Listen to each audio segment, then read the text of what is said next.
নমস্কার প্রিয় দর্শক বন্ধুরা, রিতাস কিচেনে অনেক অনেক স্বাগত জানিয়ে আজকের রেসিপি শুরু করছি। আজ আমি প্রথমে একটি ব্যাটার বানিয়ে দেখাচ্ছি।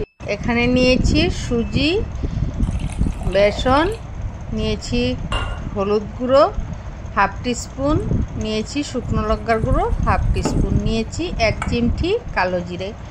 এবার ব্যাটারটা বানিয়ে নিচ্ছি। বন্ধুরা, একবারে জলটা না ঢেলে অল্প অল্প করে জল ঢেলে একটি স্মুথ ব্যাটার বানিয়ে নিলাম। দেখতেই পাচ্ছ থিকনেসটা কীরকম হয়েছে। এভাবে বানালে বড়াগুলো দেখতে খুব সুন্দর হয়। বলো তো এটা কি বন্ধুরা? এটা হলো কচু। আমি শিলনোড়ায় থেতলিয়ে নিয়েছি।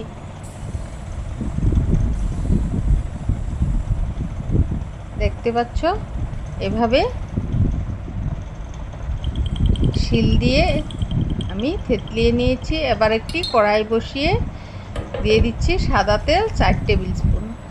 এবার তেলটা গরম হয়ে আসছে। আমি ব্যাটারে বড়াগুলো চুবিয়ে চুবিয়ে তারপর তেলে ছেড়ে দেব।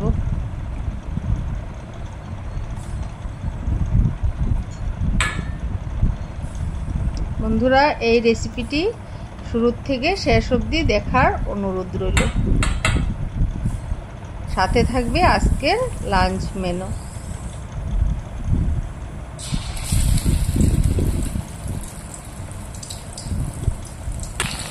একটা পিঠ ভাজা হয়ে আসলে অপর পিঠটাও এপিট ওপিট করে উল্টে পাল্টে একদম লাল লাল করে ভেজে নেব।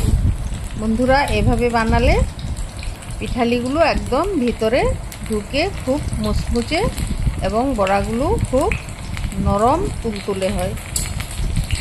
উপরটা মুচমুচে হয়, ভিতরটা একদম নরম তুলতুলে হয়। গ্যাসের ফ্লেমটা অবশ্যই একদম লো টু মিডিয়াম করে রাখবেন। দেখতে পাচ্ছেন বন্ধুরা কত সুন্দর হয়েছে আমার বড়াগুলো। এভাবে আপনারাও বাড়িতে বানিয়ে খেয়ে দেখবেন, অপূর্ব হয় খেতে। এ দিয়েই ভাত খেয়ে নেওয়া যায়, কাঁচা লঙ্কা দিয়ে, ঘি দিয়ে। দেখুন কি সুন্দর ফুলে উঠেছে। বন্ধুরা, রেসিপিটি ভালো লাগলে অবশ্যই লাইক, কমেন্ট এবং সাবস্ক্রাইব করতে ভুলো না যেন। বন্ধুরা, গ্যাসের ফ্লেমটা হাই করে দিলে বড়াগুলো উপর দিয়ে পুড়ে যাবে, ভিতরে কাঁচা থাকবে। তাই গ্যাসের ফ্লেমটা একদম লো টু মিডিয়াম করে তারপরে ভাজবেন। তারপর আমি কয়েক পিস চাল কুমড়া বড়া করে নিচ্ছি। এবারে ভাত বেড়ে নিলাম। কাঁচা লঙ্কা 2টি নিয়েছি, নুন নিয়েছি, 1 চামচ ঘি, 2 রকমের বড়া, কচুর বড়া এবং চাল কুমড়ের বড়া নিয়েছি, চানার ডাল, মুগ ডাল দিয়ে চাল কুমড় ঘন্ট এবং পাকা আম। বন্ধুরা, রেসিপিটি ভালো লাগলে অবশ্যই লাইক, কমেন্ট এবং সাবস্ক্রাইব করে আমার পাশে থেকো। সবাই ভালো থেকো, সুস্থ থেকো। ধন্যবাদ।